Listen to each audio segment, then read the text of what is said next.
So hello everyone, welcome to our channel.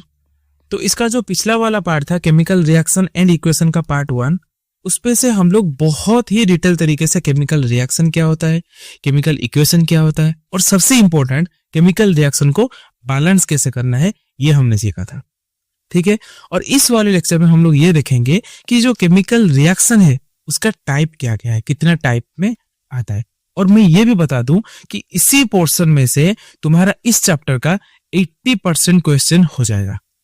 इस chapter में से अगर तुम मान के चलो 100% क्वेश्चन आता है एग्जाम में, तो 80% क्वेश्चन बस इस टाइप्स ऑफ रिएक्शन में आता है। तो बहुत ही इंपॉर्टेंट है एग्जाम के प्रोस्पेक्टिव से। ठीक है, so without wasting any time चलो हम सेशन को स्टार्ट करते हैं। तो टाइप्स ऑफ रिएक्शन में सबसे पहला कॉन्सेप्ट जो आता है, सबसे पहला टाइप जो आता है वो होता है कॉम्बिनेशन रिएक्शन।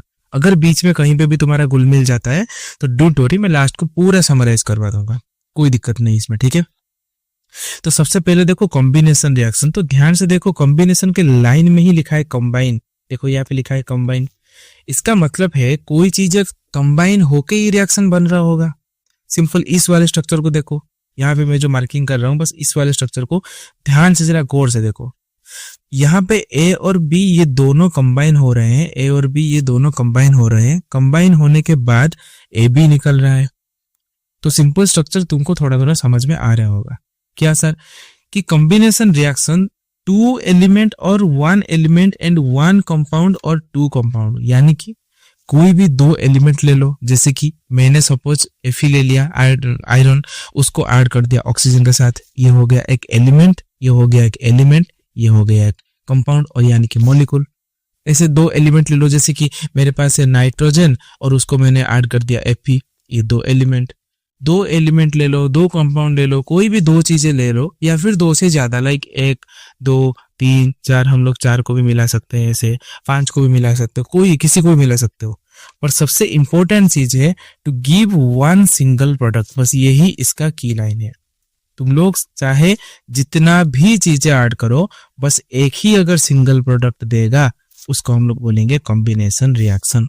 नाम में ही लिखा है कंबाइन, मतलब बहुत सारी चीजों को हमें क्या करना पड़ेगा, कंबाइन करना पड़ेगा। जैसे कि सर एग्जांपल, तो सिंपल सा एग्जांपल, जैसे कि तुमने कार्बन को ऑक्सीजन के साथ ऐड किया, ये बन गया carbon monoxide. It is a combination reaction. एक और एग्जांपल लेता हूँ, ले लो एक और एग्जांपल। कार्बन मोनोऑक्साइड था, तुमने इस पे फिर से ऑक्सीजन ऐड करवा दिया, तो ये बन गया कार्बन डाइऑक्साइड। ये हो गया कॉम्बिनेशन रिएक्शन। यहाँ पे ध्यान से देखो, हमने 2 चीजों को मिलाया, यहाँ पे एक चीज निकल के आया। फिर से हमने 2 चीज को मिलाया, यहाँ पे एक चीज निकल के आया। हम यहाँ पे कितने चीजों को मिला रहे हैं ये इंपॉर्टेंट नहीं है। इंपॉर्टेंट ये है कि राइट साइड में बस एक ही प्रोडक्ट आनी चाहिए। क्लियर बात, क्लियर। उसका एक एग्जाम्पल जो कि बुक में बहुत इंपॉर्टेंट एग्जाम्पल है, ध्यान से देखो। कैल्शियम ऑक्साइड, इसका सिंपल नाम है quick lime. Direct question exam में आता है कि क्विक लाइम का केमिकल नेम क्या है, कैल्शियम ऑक्साइड। और क्वेश्चन आता है कि कैल्शियम ऑक्साइड का नॉर्मल नेम क्या है और निक नेम क्या है क्विक लाइम। अगर इसको हम लोग वाटर पे ऐड करते हैं, किसको, कैल्शियम ऑक्साइड जिसका नाम क्विक लाइम है, उसको अगर हम वाटर पे ऐड करें तो क्या देखेंगे, टू प्रोड्यूस कैल्शियम हाइड्रोक्साइड। तो क्या प्रोड्यूस होगा, प्रोड्यूस हो जाएगा कैल्शियम हाइड्रोक्साइड, और जिसका निक नेम है स्लैग लाइम। याद रहेगा, पॉज करके बार बार रिवाइज करेंगे कि क्विक लाइम होता है कैल्शियम ऑक्साइड, स्लैग लाइम होता है कैल्शियम हाइड्रोक्साइड। क्विक लाइम होता है कैल्शियम ऑक्साइड, स्लैग लाइम होता है कैल्शियम हाइड्रोक्साइड। अगर हम क्विक लाइम को वाटर पे हम लोग ऐड करते हैं तो हमारा निकलता है स्लैग लाइम, यानी कि कैल्शियम हाइड्रोक्साइड। और उसके साथ साथ कुछ हीट भी रिलीज होता है। याद करो, पहले वाले क्लास में मैंने बोला था कि जिस भी रिएक्शन में हीट रिलीज होगा उसको हम लोग एक्सोथर्मिक बोलेंगे। तो मुझे ये बताओ कि जिस रिएक्शन में हम लोग हीट देंगे, मतलब हीट को यूज करेंगे, उस रिएक्शन का नाम क्या हो जाएगा, बताओ क्या नाम हो जाएगा। उसका नाम हो जाएगा क्या, उसका नाम हो जाएगा एंडोथर्मिक। क्लियर बात। तो ये रिएक्शन में हमने देखा कि क्विक लाइम को हमने वाटर पे ऐड किया, ये बना कैल्शियम हाइड्रोक्साइड यानी कि स्लैग्ड लाइम। बस इसका सिंपल रिएक्शन देख लो, ये जो CaOH है ये है कैल्शियम ऑक्साइड, और यहाँ पे ये जो लिखा है H2O यानी कि ये वाटर। तो ये जो कैल्शियम ऑक्साइड था ये सॉलिड था, ये वाटर तो लिक्विड हुआ। तो ये क्या बनाया सर, ये प्रोड्यूस किया CaOH का होल 2 यानी कि कैल्शियम हाइड्रोक्साइड, जिसका निकनेम है क्या, स्लैग लाइम। और इसके साथ साथ क्या निकला, इसके साथ साथ लार्ज अमाउंट ऑफ हीट निकला। ठीक है, हीट को याद रखना क्योंकि ये इंपॉर्टेंट है। ध्यान से देखो, यहाँ पे हमने दो चीजें मिलाई है, मिलाने के बाद ये निकला है एक सिंगल प्रोडक्ट। तो ये हो जाएगा कौन सा रिएक्शन, कॉम्बिनेशन रिएक्शन। क्लियर बात, इतना बात क्लियर पक्का। देखो कॉम्बिनेशन रिएक्शन का कुछ एग्जांपल देखो, जैसे कि वाटर, हमने H2 को O2 से मिलाया, H2O हो गया। और ये जो साइड में 2 लिखा है, ये क्या है, ये है बैलेंस्ड केमिकल रिएक्शन। ये क्या है, ये है balanced chemical reaction.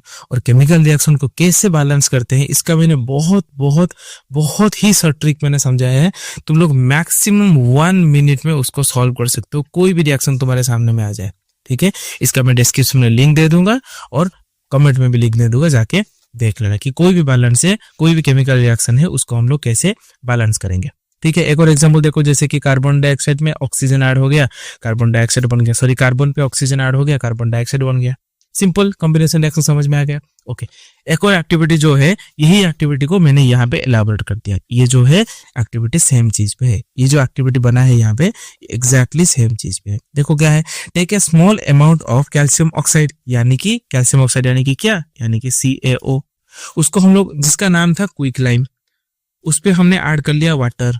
Touch the beaker, beaker को क्यों टच करे भाई, क्योंकि यहाँ से क्या प्रोड्यूस होगा, यहाँ से हमने देखा हीट प्रोड्यूस होगा, हीट प्रोड्यूस होगा, यानी कि कौन सा रिएक्शन है, एक्सोथर्मिक रिएक्शन है। Clear, okay. नेक्स्ट देखो, ओके देखो यहाँ पे भी मैंने पूरा उसको एलाबोरेट करके लिखा, सेम चीज है। ठीक है, यहाँ पे पिक्चर देख सकते हो तुम लोग, जैसे कि यहाँ पे ये पूरा कलरलेस सब्सटेंस था, उसको ऐड करने के बाद ये, सॉरी ये अलग रिएक्शन है। ठीक है, ये नहीं देखना अभी, ये नहीं अभी अभी देखो, ए solution of slag lime produced by the reaction. ठीक है, it is used for white washing wall. ठीक है, ये इंपॉर्टेंट है कि जो स्लैग लाइम निकला उसको तुम लोग कहाँ पे यूज करोगे, white washing the wall. Sir कैसे व्हाइट वॉशिंग करें, इसका एक्सप्लेनेशन यहाँ पे ध्यान से देखो। Calcium hydroxide react slowly with carbon dioxide in air to form a thin layer of calcium carbonate on the wall. Sir ये क्या लिखा, इसमें लिखा कि ये जो कैल्शियम हाइड्रोक्साइड यहाँ पे प्रोड्यूस हुआ, जिसका सिंबल CaOH का होल 2 था, ये एटमॉस्फेयर के एक चीज से रिएक्ट करता है, वो होता है क्या, वो होता है carbon dioxide CO2, carbon dioxide CO2। यानी कि सर जो स्लैग लाइम निकला, मतलब इसका नाम क्या है, इसका नाम है स्लैग लाइम। यानी कि जो स्लैग लाइम निकला वो एटमॉस्फेयर के कार्बन डाइऑक्साइड के साथ रिएक्ट होने के बाद वो बना देगा कैल्शियम कार्बोनेट, कैल्शियम कार्बोनेट। और यही कैल्शियम कार्बोनेट क्या होता है, ये मिल्की व्हाइट कलर होता है। इसका कलर क्या होता है, इसका कलर होता है, इसका कलर क्या होता है, इसका कलर होता है मिल्की व्हाइट। तो व्हाइट वॉशिंग वॉल कैसे करते हैं भाई, एक वॉल है, सपोज ऐसे पूरा एक वॉल है। ठीक है, हम लोग पहले CaO लाए, मैंने कैल्शियम ऑक्साइड लाए, उस पर हम लोग कुछ वाटर ऐड कर दिए, तो ये हमारा बन गया CaOH का क्या, OH का होल 2। बस उसी को हमने क्या किया, पूरा मतलब जो वॉल था, वॉल के ऊपर ऐसे हमने पूरा पेंटिंग कर दिया, पूरा पेंटिंग कर दिया। फिर हम वेट करेंगे, 1 से 2 दिन वेट करेंगे। वेट करने के बाद हम लोग देखेंगे कि ये जो वॉल है ये पूरा व्हाइट कलर में कन्वर्ट हो गया। ये एक्चुअली में व्हाइट कलर नहीं हुआ होगा, क्यों, क्योंकि जो CaOH का होल 2 था, ये जो CaOH का होल 2 है, ये तो एक्चुअली कलरलेस है। पर जब 1-2 दिन बीत जाएगा तो ये एटमॉस्फेयर से CO2 के साथ रिएक्ट करने के बाद ये कन्वर्ट हो जाएगा CaCO3 में। और शॉकिंग सी बात है, जो मार्बल होता है, हमारा घर में जो मार्बल पड़ता है, उसका केमिकल नेम भी CaCO3 ही है। समझ में आ गया इतना बात। और ये जो रिएक्शन है, it is not a combination reaction. क्यों, क्योंकि यहाँ पे तो हमने 2 को ऐड कर दिया, पर साइड में देखो 2 प्रोडक्ट निकला, 2 प्रोडक्ट। अगर एक प्रोडक्ट होता तो ये कॉम्बिनेशन रिएक्शन होता। तो सर ये अभी क्यों पढ़ा है, अभी हमने इसलिए पढ़ाया क्योंकि ये जो CaOH का होल, मतलब होल 2 निकला, उसका ये है क्या, ये है एप्लीकेशन। CaOH का होल 2 कहाँ पे यूज होता है। क्लियर बात, ठीक है। कुछ क्वेश्चन देख लेते हैं, जैसे कि name the type of chemical reaction in which calcium oxide react with water. Calcium oxide अगर वाटर पे रिएक्ट करेगा तो वो कौन सा टाइप केमिकल रिएक्शन होगा, कौन सा टाइप, कॉम्बिनेशन रिएक्शन। क्लियर, उसका एक बैलेंस केमिकल इक्वेशन लिखना है। इजी क्वेश्चन 2024 में आया था। Name the type of chemical reaction that takes place when quick lime, इस पे कैल्शियम ऑक्साइड नहीं लिखा, क्विक लाइम लिखा, यानी कि सेम क्या है, calcium oxide is added to water, उसका रिएक्शन लिखना है। A substance X which is an oxide of a group 2 element, मतलब एक X का सब्सटेंस है जो कि ऑलरेडी एक ऑक्साइड है. It is use intensively in the cement industry, cement industry में यूज होता है. The element is present in bone also, bone में भी वो एलिमेंट प्रेजेंट होता है. On treatment with water it form a solution which turns red litmus to blue, यानी कि ये पूरा दिया गया है किसके ऊपर, पूरा दिया गया है कैल्शियम के ऊपर. क्यों? क्योंकि सर कैल्शियम तो बोन में होता है. जी सर जरूर होता है. और कैल्शियम और ऑक्साइड ये अगर हम करें CaO तो हमें पता है कि ये जो CaO है ये तो सीमेंट इंडस्ट्री में यूज होता है. जी सर जरूर होता है. और इसको जब हम वाटर के साथ रिएक्ट करेंगे, किसके साथ रिएक्ट करेंगे, वाटर के साथ, तो हमें पता है CaO को अगर हम वाटर के साथ रिएक्ट करेंगे तो ये बना देगा हमारा CaOH का whole two which is a क्या, which is a base. Acid base तो उसमें पढ़ा होगा ना, कैल्शियम हाइड्रोक्साइड बेस है और बेस तो रेड को ब्लू में कन्वर्ट करेगा. ठीक है, इसी टाइप के क्वेश्चन भी आते हैं. इस चैप्टर के एंड में सारे टाइप के क्वेश्चन में करवाऊंगा. ठीक है, कोई इशू नहीं. जैसे कि हमने यहाँ पे देखा था जो एक्सोथर्मिक रिएक्शन है, मतलब जिसपे क्या होता है, जिसमें हीट रिलीज होता है, मतलब रिएक्शन होने के बाद हीट जिसमें रिलीज होगा उसको हम लोग एक्सोथर्मिक बोलेंगे. कुछ अदर एग्जांपल्स भी देख लेते हैं उसका, जैसे कि बर्निंग ऑफ नेचुरल गैस. ध्यान से ये एग्जाम में क्वेश्चन आ सकता है, असर्शन रीजन में हो, MCQ में हो, कोई सा भी क्वेश्चन इसमें से आ सकता है. बर्निंग ऑफ नेचुरल गैस, अगर हम नेचुरल गैस को बर्न करेंगे तो साइड में से हीट निकलेगा. इसमें नहीं लिखा है, इस पे ऐड करके यहाँ पे प्लस एनर्जी में लिख देता हूँ, हीट निकलेगा 100%. रेस्पिरेशन तुम लोगों को पता होगा, क्लास 7 की 8 में पढ़े होगे. रेस्पिरेशन वो प्रोसेस होता है जहाँ पे फूड ब्रेक होके एनर्जी ही निकलता है. एनर्जी निकला मतलब ये एक्सोथर्मिक हुआ. The decomposition of vegetable matter into compost is also an example of exothermic. क्यों? क्योंकि डिकम्पोजिशन कौन करता है, डिकम्पोजिशन करता है कौन, डिकम्पोजिशन करता है बैक्टीरिया. बैक्टीरिया डिकम्पोजिशन करने के बाद एटमॉस्फेयर को एनर्जी सप्लाई करता है, सारा एनर्जी एटमॉस्फेयर में निकाल देता है. तो ये तीनों जो है ये एक्सोथर्मिक के एग्जाम्पल है, burning of natural gas, respiration और डिकम्पोजिशन. और साथ में मैं आपको ये रिकमेंड करके चलूंगा कि जो रेस्पिरेशन का जो रिएक्शन है उसको याद रखें, आगे बहुत काम में आने वाली है. Clear? Moving on to the next reaction. ये एग्जैक्टली कॉम्बिनेशन रिएक्शन का उल्टा है. क्या? Decomposition reaction. याद करो, कॉम्बिनेशन में मैंने कुछ ऐसा लिखा था कि A + B gives rise to C, यानी कि यहाँ पे दो चीजें कंबाइन हुए थे, एक में कन्वर्ट हुआ था. बस इसको रिवर्स कर दो. एक कंपाउंड तुम्हारे पास होगा जो ब्रेक होके 2 और 3 और 4 कहीं पे भी कुछ में भी कन्वर्ट हो जाएगा, उसको बोलेंगे डिकम्पोजिशन रिएक्शन.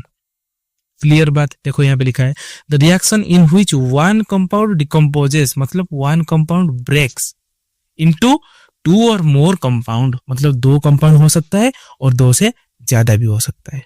और डिकम्पोजिशन रिएक्शन को हम लोग ए से रिप्रेजेंट करते हैं बेसिकली, मतलब ए एक कंपाउंड था जो कि ब्रेक होके 2 कंपाउंड में कन्वर्ट हो गया. तुम लोग यहाँ पे 3, 4 कुछ भी लिख सकते हो. क्लियर की नहीं बात मुझे बताओ. ए एक कंपाउंड था जो 2 कंपाउंड में कन्वर्ट हो गया. क्लियर? और टाइप्स क्या होता है देखो डिकम्पोजिशन रिएक्शन का. सबसे पहले हम लोग पढ़ेंगे क्या, सबसे पहले हम लोग पढ़ेंगे थर्मल डिकम्पोजिशन. एक बात अभी से याद कर लो, जहां पे भी साइंस में थर्मल वर्ड आएगा तुम लोग बस उसको रिलेट कर देना, किसके साथ रिलेट कर देना, हीट के साथ. थर्मल यानी कि हीट. तो थर्मल डिकम्पोजिशन का मतलब क्या है सर, मतलब ऐसे डिकम्पोज होगा, मतलब एक कंपाउंड जो ब्रेक होगा बट किसके प्रेजेंट में, हीट के प्रेजेंट में, वो हो जाएगा थर्मल डिकम्पोजिशन. देखो वही लिखा है, in a thermal decomposition reaction a compound break down into simpler substance when heated. बस यही उसका की पॉइंट है. डिकम्पोजिशन रिएक्शन मतलब एक ही चीज को हम लोग ब्रेक करके 2-3 में कन्वर्ट करेंगे. अगर हीट करके उसको ब्रेक कर दिया तो वो थर्मल हो गया. जैसे कि यहाँ पे देखो CaCO3, सब लोग इसका केमिकल नेम बोलेंगे. अभी वीडियो को पॉज करके, मैंने थोड़ी देर पहले बताया, ये है कैल्शियम कार्बोनेट. इसको अगर तुम हीट करते हो तो ये 2 चीज में कन्वर्ट होता है. CaO ऑलरेडी तुम पढ़ चुके हो, अभी 5 मिनट पहले मैंने पढ़ाया, 5-10 मिनट पहले. ये क्या होता है, कैल्शियम ऑक्साइड, और इसका सिंपल नेम क्या होता है, क्विक लाइम, और निकलेगा CO2 गैस. तो CaCO3 हमारे पास एक कंपाउंड था जिसको हीट करने के बाद ये 2 में कन्वर्ट हो गया, यानी कि ये डिकम्पोजिशन है. और हीट करके हमने इसको ब्रेक किया, यानी कि ये हो गया थर्मल डिकम्पोजिशन. ठीक है, देखो कुछ एग्जांपल्स, बहुत ही इंपॉर्टेंट स्कूल एग्जाम से लेके हाफ ईयरली में लेके पीर बोर्ड से लेके बोर्ड तक ये क्वेश्चन आ चुका है 2025 में ही। तो ध्यान से देखेंगे इसको, ठीक है। देखो, take about 2 gram of ferrous sulphate. सबसे पहले फेरस सल्फेट सिंबल ध्यान से याद रखो, ये हो जाएगा FeSO4। क्लियर, फेरस सल्फेट इसने लिया in a dry boiling tube. Note the colour of ferrous sulphate. क्या तुम्हें पता है कि फेरस सल्फेट जो कलर होता है उसका कलर एक्चुअली ग्रीन होता है? नहीं पता तो अभी से याद रखो, ये है तुम्हारे फेरस सल्फेट, ये है ग्रीन कलर का। Clear. Heat the boiling tube over the flame A burner spirit. उसको बॉइलिंग ट्यूब में लेके हीट करना है, ऑब्जर्व करना है क्या ऑब्जर्व आया। सबसे पहले तुम लोग ऑब्जर्वेशन को देखो, उसके बाद ये रिएक्शन को देखना ध्यान से, ठीक है। सबसे पहले देखो क्या है, बहुत इंपॉर्टेंट है, ध्यान से देखो। In this reaction you can observe that a single reactant break down to give simpler product. This is decomposition reaction.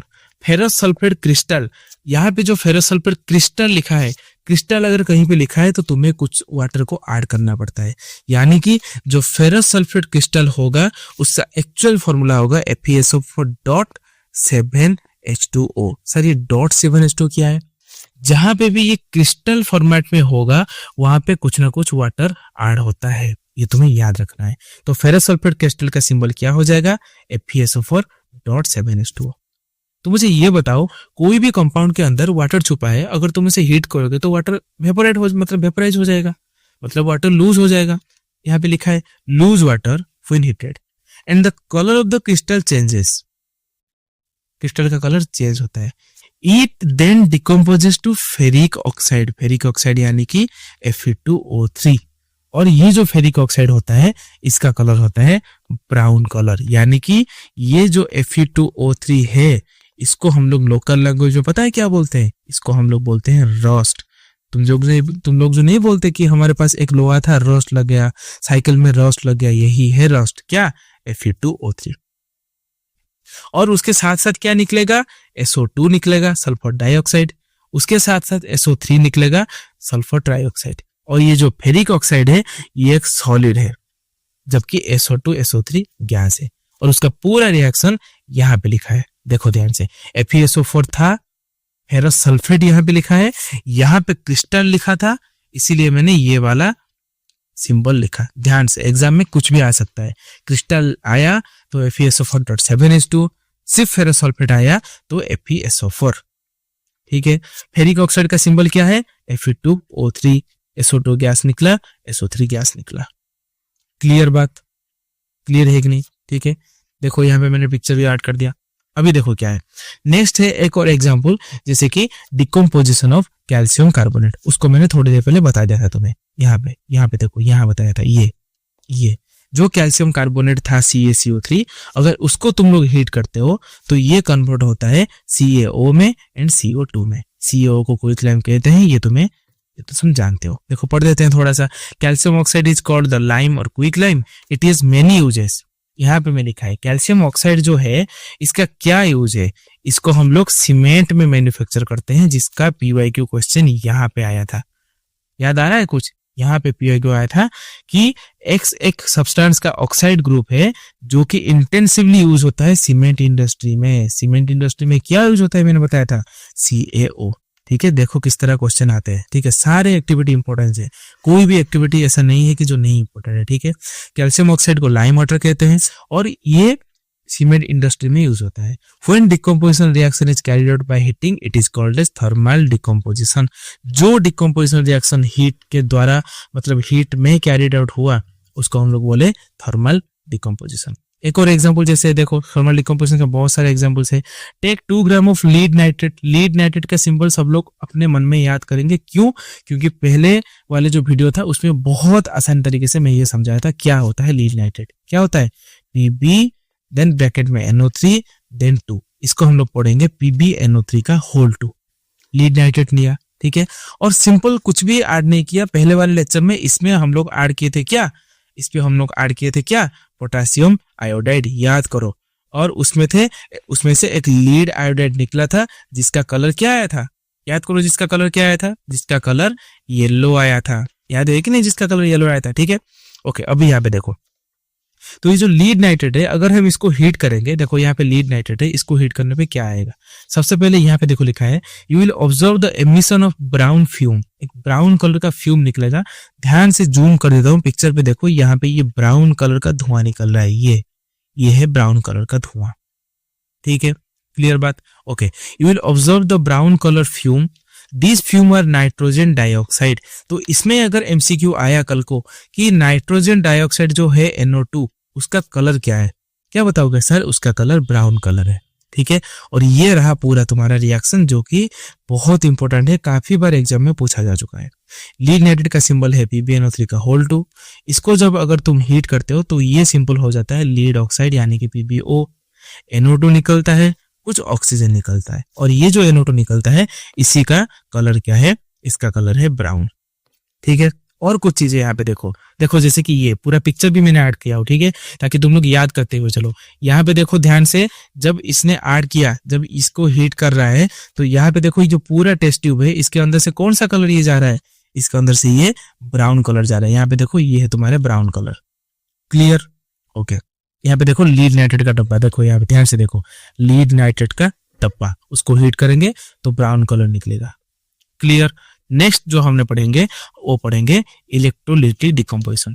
तो 1 मिनट, बस 1 मिनट अपना आंख बंद करके रिवाइज करो। यहाँ पे मैं रिवाइज करता हूँ। सबसे पहले हम लोग क्या पढ़े, सबसे पहले हम लोग पढ़े कि कॉम्बिनेशन जो कंबाइन होके एक बनाएगा। देन जस्ट उसका उल्टा हम लोग क्या पढ़े, उसको हम लोग पढ़े डिकम्पोजिशन। डिकम्पोजिशन यानी कि एक सब्सटेंस होगा जो कि ब्रेक होने के बाद 3-4 में कन्वर्ट होगा, और वही डिकम्पोजिशन अब तक हम 2 पढ़ चुके हैं। एक होता है हीट में, जिसका नाम है थर्मल डिकम्पोजिशन, और कुछ भी नहीं पढ़े, बस थर्मल डिकम्पोजिशन ही पढ़े, ठीक है। अभी हम पढ़ेंगे इलेक्ट्रोलिटिक डिकम्पोजिशन। ध्यान से देखो ये क्या होता है, सिंपल, जो डिकम्पोजिशन हीट में हुआ वो थर्मल, जो डिकम्पोजिशन इलेक्ट्रिक करंट में हुआ वो इलेक्ट्रोलिटिक। इसमें सबसे इंपॉर्टेंट क्वेश्चन एक ही आता है, एक ही क्वेश्चन है, एक ही क्वेश्चन आता है कि इलेक्ट्रोलिसिस ऑफ वाटर। तो H2O को लेके अगर तुम इलेक्ट्रिक करंट दोगे तो वो तो ब्रेक हो जाएगा। क्यों? क्योंकि भाई यही तो है इलेक्ट्रोलिटिक डिकम्पोजिशन। इलेक्ट्रिक करंट के हेल्प से हम लोग एक कंपाउंड को ब्रेक करेंगे, यानी कि इलेक्ट्रिक करंट के हेल्प से तुम लोग क्या करोगे, H2O को ब्रेक करोगे, मतलब उसको तोड़ोगे। तो H2O को जब हम तोड़ेंगे तो हम 2 चीज पाएंगे, एक पाएंगे हाइड्रोजन, एक पाएंगे ऑक्सीजन। सिंपल सी चीज है। पर क्वेश्चन क्या आता है, क्वेश्चन ये आता है कि जब तुम H2O को तोड़ोगे तो किस इलेक्ट्रोड में तुम हाइड्रोजन पाओगे, किस इलेक्ट्रोड में तुम ऑक्सीजन पाओगे। यहां पे देखो लिखा है hydrogen gas at cathode and oxygen gas at anode. ये सबसे इंपॉर्टेंट है, ये काफी बार एग्जाम में आ चुका है अभी तक, कि जब तुम वाटर को इलेक्ट्रोलिसिस करोगे, मतलब वाटर को तोड़ोगे by the help of electric current, तो तुम हाइड्रोजन गैस किस इलेक्ट्रोड में पाओगे, ऑक्सीजन गैस कौन से इलेक्ट्रोड में पाओगे। हाइड्रोजन है कैथोड में, ऑक्सीजन पाओगे तुम एनोड में। ये एक्स्ट्रा है, बुक में नहीं है, ये एक्स्ट्रा मैंने ऐड किया है।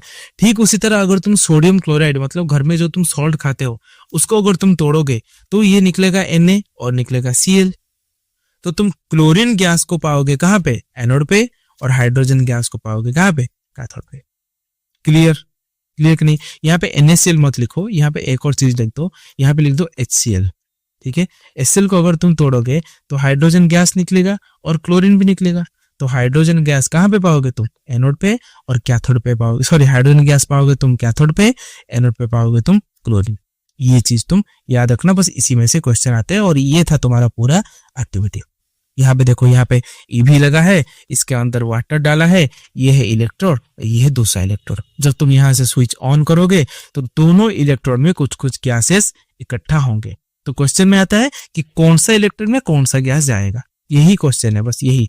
ये HCl वाला इतना इंपॉर्टेंट नहीं, इसमें बस याद रखना कि हाइड्रोजन गैस जाएगा कैथोड पे और ऑक्सीजन गैस जाएगा एनोड पे। ये है उसका रिएक्शन। तो डिकम्पोजिशन अगर हीट में किया जाए तो वो हो जाएगा थर्मल, अगर इलेक्ट्रिक में किया जाए तो वो हो जाएगा इलेक्ट्रोलिटिक, और अगर उसको सनलाइट में करे तो ये देखो सनलाइट यहाँ पे आ रहा है, मतलब सनलाइट के हेल्प से हम लोग डिकम्पोज करेंगे, उसको बोलेंगे फोटो डिकम्पोजिशन। बस यही 3 टाइप है डिकम्पोजिशन के। हीट में करेंगे तो थर्मल, इलेक्ट्रिक करंट यूज करके करेंगे तो इलेक्ट्रोलिसिस, अगर सन को यूज करेंगे तो फोटो डिकम्पोजिशन। सिंपल। देखो यहाँ पे कुछ एक्सपेरिमेंट है, जैसे कि सिल्वर क्लोराइड इसने लिया, सिल्वर क्लोराइड का सिंबल क्या हो जाएगा, उसका सिंबल हो जाएगा AgCl। क्या जिस जगह पे मैं कर के बोल रहा हूँ ना कि क्वेश्चन आ रहा है, मतलब उस पे क्वेश्चन आएगा, 100% मैं बोल रहा हूँ अपने एक्सपीरियंस से, ठीक है। तो सिल्वर क्लोराइड का सिंबल है AgCl, उसको तुमने सिर्फ लिया और लेकर सिंपल तुमने उस पे सनलाइट ऐड करवा दिया, बस कुछ नहीं करना, बस सनलाइट ऐड करवा दिया।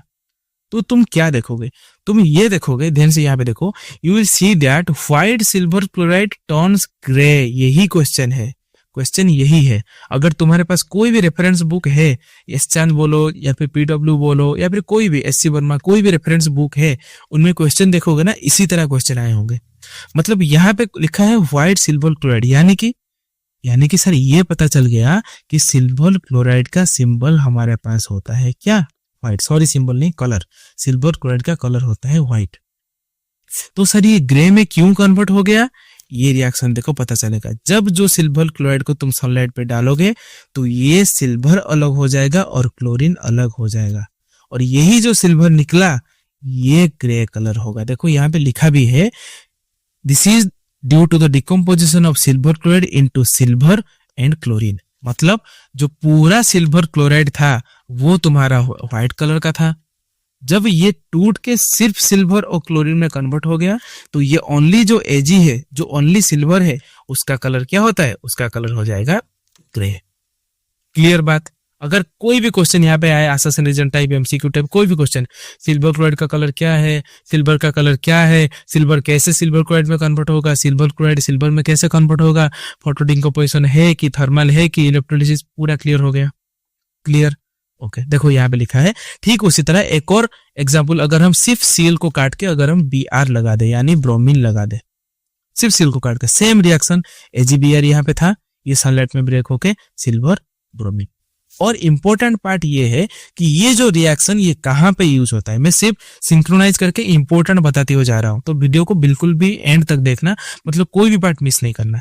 ये यूज होता है ब्लैक एंड व्हाइट फोटोग्राफी से। तो सर हमें बुक में बताओ कहाँ पे है, ध्यान से देखो यहाँ पे लिखा होगा, the above reaction are used in black and white photography. तो ये जो AgCl वाला रिएक्शन हो गया या फिर जो AgBr वाला रिएक्शन हो गया, ये दोनों को हम लोग ब्लैक एंड व्हाइट फोटोग्राफी पे यूज करेंगे। क्वेश्चन इसी साल आया था 2025 में, एग्जाम के लिए बहुत इंपॉर्टेंट है। तो यहाँ पे देखो सिंपल उसको लिख दिया, we have seen that decomposition reaction require energy either in the form of heat, light, electricity for breaking down the reactant. Reaction in which energy is absorbed are known as endothermic reaction.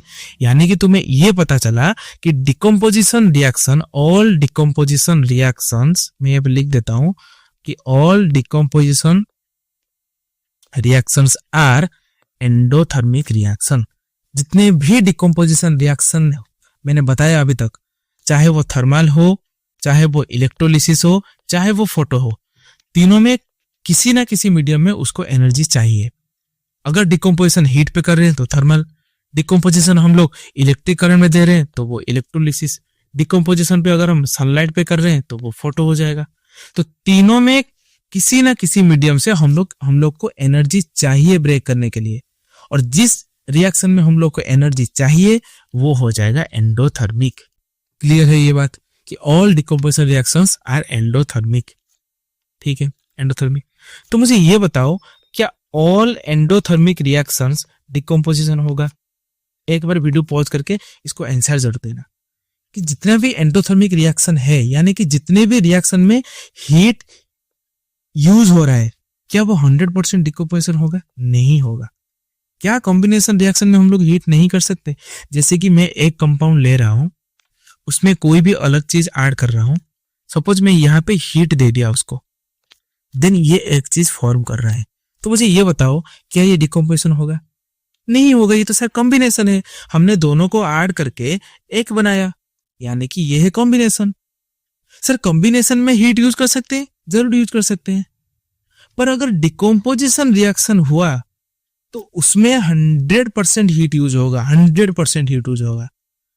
तो इसीलिए हम बोल सकते हैं कि all decomposition reactions are endothermic, but all endothermic reactions are not decompose. Endothermic reaction combination भी हो सकता है, ऑक्सीडेशन हो सकता है, आगे पढ़ेंगे रिडक्शन हो सकता है, क्लियर बात? Moving on to the next part, बस 2 ही पढ़ेंगे अभी, डिस्प्लेसमेंट, डबल डिस्प्लेसमेंट। इसमें तुमको इजी आएगा, मतलब तुमको मजा आएगा। ध्यान से देखो, डिस्प्लेस, इस वर्ड में ही लिखा है डिस्प्लेस। डिस्प्लेस का मतलब क्या है? पहले ये पिक्चर देखो, ये पिक्चर मजा आ रहा है? देखो ये पिक्चर, हमारे पास पहले था CuSO4, इन दोनों को ध्यान से देखो, बड़े हंस रहे हैं, ठीक है। देन उनके लाइफ में एंट्री मारा किसने? Fe यानी कि आयरन ने एंट्री मारा। तो कुछ टाइम बाद क्या हो गया कि ये जो SO4 था, ये Cu को छोड़ के Fe के पास आ गया, तो ये बन गया FeSO4। और बेचारा Cu जो SO4 के साथ मिलकर रह रहा था, वो अकेला पड़ गया। देख रहे हो? एक और एग्जांपल देखो, सेम पर्सन पे पर डिफरेंट कैरेक्टर। देखो यहाँ पे CuSO4 था, बड़े मजे में रह रहे थे, उनके लाइफ में एंट्री हो गया जिंक का। थोड़ी देर बाद ये जिंक SO4 को लेके चला गया ZnSO4 करके, बेचारा Cu फिर से अकेला पड़ गया। कुछ समझ में आ रहा है? रिलेट कर पा रहे हो? बस यही है डिस्प्लेसमेंट रिएक्शन, यानी कि 2 चीजें साथ में होंगे, उसमें कोई तीसरा एंट्री मार के उसको लेके चला जाएगा और बेचारा इसको अकेला रख दिया जाएगा। जैसे कि यहाँ पे कोर करो जरा, यहाँ पे पहले B और C दोनों साथ में थे, A ने एंट्री मारी, A C को लेके AC बना दिया, बेचारा B को अकेला छोड़ दिया। अब आते हैं डेफिनेशन पे। देखो, the chemical reaction in which more reactive element, ये है इंपॉर्टेंट पॉइंट कि सर कोई किसी को धक्का मार के क्यों निकालेगा? क्यों? क्योंकि वो है मोर रिएक्टिव। अगर वो मोर रिएक्टिव है तो वो निकालेगा किसको? ऑब्वियस सी बात है सर, लेस रिएक्टिव, यानी कि जो कम रिएक्टिव होगा उसको निकाल दिया जाएगा। किसके हेल्प से? मोर रिएक्टिव के हेल्प से। जैसे कि यहाँ पे है Zn, साथ में थे CuSO4, पर बेचारा Cu जो है वो लेस रिएक्टिव है। Zn मोर रिएक्टिव था, Cu के जगह से उसको धक्का मार दिया, तो ये हो गया ZnSO4, बेचारा Cu अकेला रह गया। ये है डिस्प्लेसमेंट रिएक्शन। एक चीज दूसरा को डिस्प्लेस कर देती है, ठीक है। कुछ एग्जांपल्स यहाँ पे देख लो, यहाँ पे कुछ एग्जांपल्स देख लो। देखो जैसे कि यहाँ पे एग्जांपल है Fe CuSO4 में एंट्री मारा, Cu को अलग कर दिया, FeSO4 हो गया। मैग्नीशियम CuSO4 में एंट्री मारा, Cu को अलग कर दिया, मैग्नीशियम SO4 हो गया, Cu अलग। Zn CuSO4 में एंट्री मारा, Cu को डिस्प्लेस करके ZnSO4 बन गया, Cu को अलग। एल्यूमिनियम CuSO4 था, फिर से Cu को धक्के मार के Al2SO4 का होल 3 बना दिया। ध्यान से याद रखो, ये है Al2SO4 का होल 3, थोड़ा कॉम्प्लेक्स है, इसको याद रखना। फिर से Cu अकेला। तो मुझे बताओ कि आखिर ये Cu जो है कपर, ये अकेला क्यों पड़ जाता है? सारे एलिमेंट सर इसी को ही धक्का क्यों मारते हैं? अभी तक आपने जितने भी एग्जाम्पल दिया, सिर्फ Cu का एग्जाम्पल क्यों दिया? क्योंकि ये सबसे लो रिएक्टिव है। देखो यहाँ पे मैंने, तुम्हारे बुक में नहीं है ये, मैंने ये एक्स्ट्रा ऐड किया है रिएक्टिविटी सीरीज। इस सीरीज में जो सबसे टॉप में है वो भाई हायर रिएक्टिव है, उनके पास बहुत पैसा है। ये धक्के मारेंगे नीचे वालों को। जितना तुम नीचे नीचे नीचे नीचे जाओगे उतना ही तुम्हारा रिएक्टिविटी कम होता जाएगा। तो देखो भाई Cu यहाँ पे है, अगर मैग्नीशियम के साथ रिएक्ट करूं तो धक्का खाएगा, एल्यूमिनियम के साथ रिएक्ट करूं धक्का खाएगा, जिंक के साथ करूं धक्का खाएगा, Fe के साथ करूं धक्का खाएगा, निकल के साथ करूं धक्का खाएगा, सोडियम के साथ करूं धक्का खाएगा। इसीलिए कि क्योंकि Cu बहुत कम रिएक्टिविटी है as compare to other metals, जो कि तुम्हारे बुक में है, ठीक है।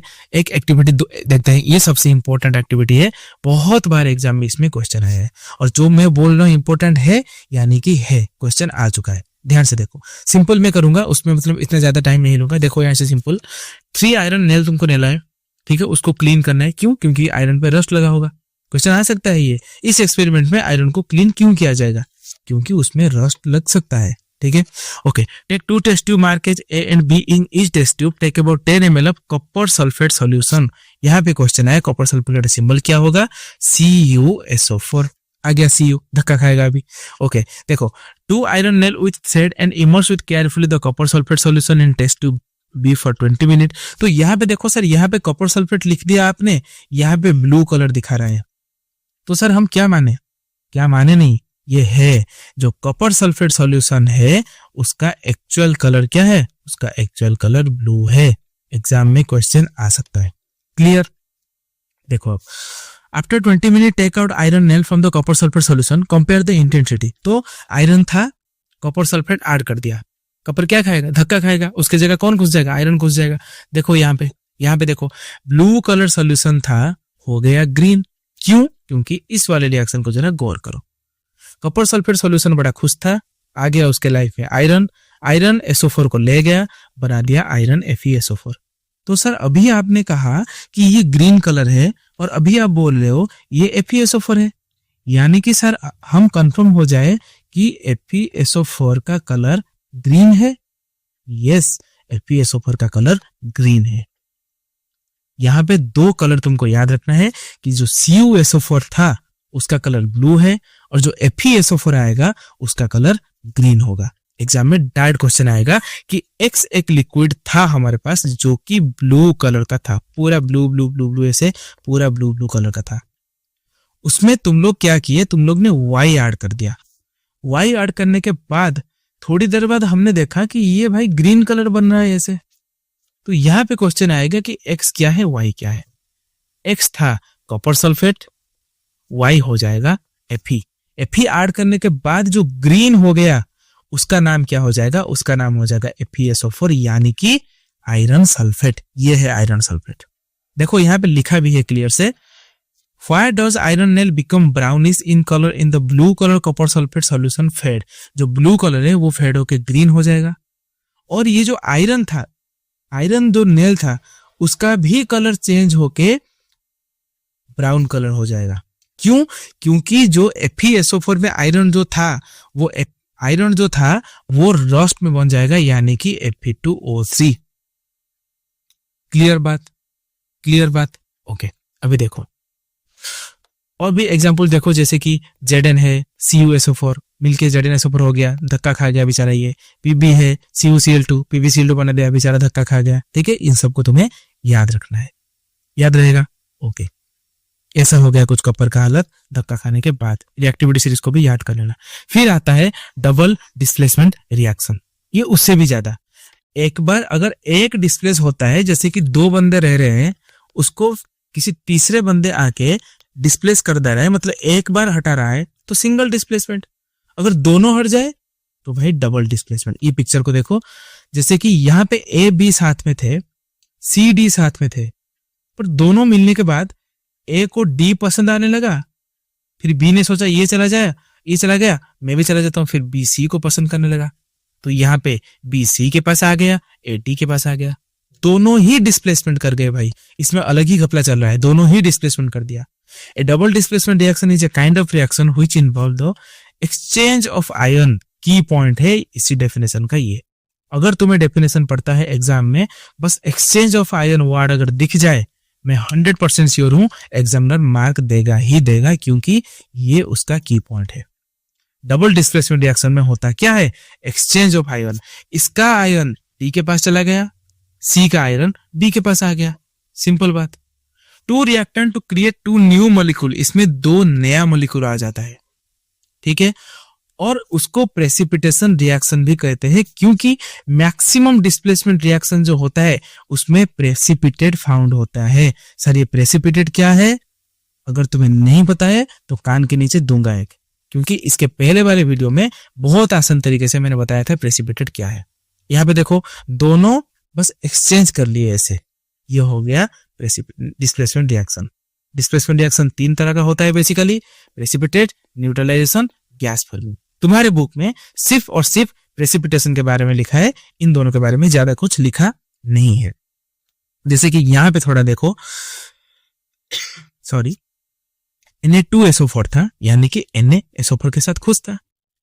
उसके लाइफ में दो और कपल आए जिसका नाम था BaCl2, यानी कि बेरियम और क्लोराइड, ठीक है। तो बेरियम को SO4 पसंद आने लगा, ठीक उसी तरह Na को Cl पसंद आने लगा, तो ये बन गया BaSO4, ये बन गया NaCl। क्लियर? ठीक है, बस इसका नाम याद रखना, NaSO4 यानी कि सोडियम सल्फेट, सल्फाइड नहीं सल्फेट, BaCl2 यानी कि बेरियम क्लोराइड, BaSO4 यानी कि बेरियम सल्फेट, NaCl यानी कि सोडियम क्लोराइड। क्लियर? इस वाले लाइन को ध्यान से देखो। Take about 3 ml of sodium sulphate हमने लिया जिसका सिंबल यहाँ पे लिखा है Na2SO4, ठीक है। बेरियम क्लोराइड हमने लिया जिसका सिंबल BaCl2 है, उसको मिक्स कर देंगे तो क्या देखेंगे, you will observe that a white substance which is insoluble in water. तो मुझे ये बताओ कि इनसॉल्युबल अगर वाटर में होता है तो सर क्या होता है, वो हो जाएगा प्रेसिपिटेट। मतलब जो इनसॉल्युबल सब्सटेंस क्रिएट होता है उसी को हम लोग प्रेसिपिटेट बोलते हैं। देखो लिखा भी है this insoluble substance formed as precipitate. तो सिंपल अगर मैं कल को क्वेश्चन ऐसे बना दूं कि X एक सब्सटेंस था, तुमने उस पे एक और सब्सटेंस Y ऐड कर दिया तो कुछ व्हाइट कलर सा प्रेसिपिटेट बन गया जो नीचे बैठ गया। तो एनालिसिस करके बताओ कि X क्या है Y क्या है। बता सकते हो तुम कि X है सोडियम सल्फेट, Y है बेरियम क्लोराइड।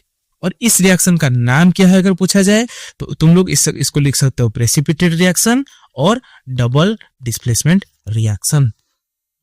क्लियर। यहाँ पे देखो कैसा हुआ क्या हुआ लिखा है। What causes this? The white precipitate of BaSO4 यानी कि BaSO4 जो बना यही बदमाश बच्चा है, यही बनेगा प्रेसिपिटेट। क्वेश्चन ऐसा भी आ सकता है कि जो प्रेसिपिटेट निकल के आया उसका नाम था Z। तो बताओ भाई Z क्या है, X क्या है, Y क्या है, कुछ भी पूछ सकता है क्वेश्चन, ठीक है। Formed by the reaction of SO4 and Pa2+। तो ये जो दोनों आयन थे ध्यान से याद करो, मैंने बताया था इसमें क्या एक्सचेंज होता है, आयन एक्सचेंज होता है। यानी कि ये जो SO4 वाला आयन था इसको Ba वाला आयन पसंद आ गया, दोनों आयन एक्सचेंज करके ये बना दिए जो कि प्रेसिपिटेट निकल के आए। Such reaction in which there is an exchange of ion between the reactant are called double displacement reaction। जिसमें रिएक्टेंट में आयन का एक्सचेंज होता है उसी को हम लोग बोलेंगे डबल डिस्प्लेसमेंट रिएक्शन। क्या ये चीज क्लियर है? ठीक है, क्या ये चीज क्लियर है? तो आज वाले वीडियो में हम लोग बस इतना ही पढ़ेंगे। आई होप वीडियो आपको ज्यादा लंबी ना लगे। अब अगर लंबी लगे तो भी वीडियो वर्थ इट है। मैंने पूरी कोशिश किया है फुल एनसीईआरटी एक्टिविटीज के साथ तुमको पूरा कंसेप्ट समझाने की, ठीक है कि नहीं। अगर वीडियो अच्छा लगे तो एक लाइक जरूर कर देना और अपने दोस्त को ये शेयर कर देना। मिलते हैं अगले वीडियो में जिसमें हम लोग रेस्ट बचे कुछ सवाल सारेंगे, यानी कि हम लोग सारेंगे उसमें क्या, ऑक्सीडेशन एंड रिडक्शन, और एक जो बचा है रिडॉक्स रिएक्शन, और उसमें हम लोग करेंगे क्या, रैंसिडिटी। बस यही 4 कंसेप्ट बचा है, उसको हम लोग नेक्स्ट वीडियो में 20 मिनट के अंदर खत्म कर देंगे। उसके बाद हम लोग क्या करेंगे, उसके बाद हम लोग करेंगे टॉप PYQs। अगर PYQs मैंने 30-40 PYQs करवा दिया तो पूरा बोर्ड के क्वेश्चन तुम लोग ऐसे ऐसे घुमाओगे सिर्फ, ठीक है। तब तक के लिए थैंक यू, पढ़ाई करते रहो।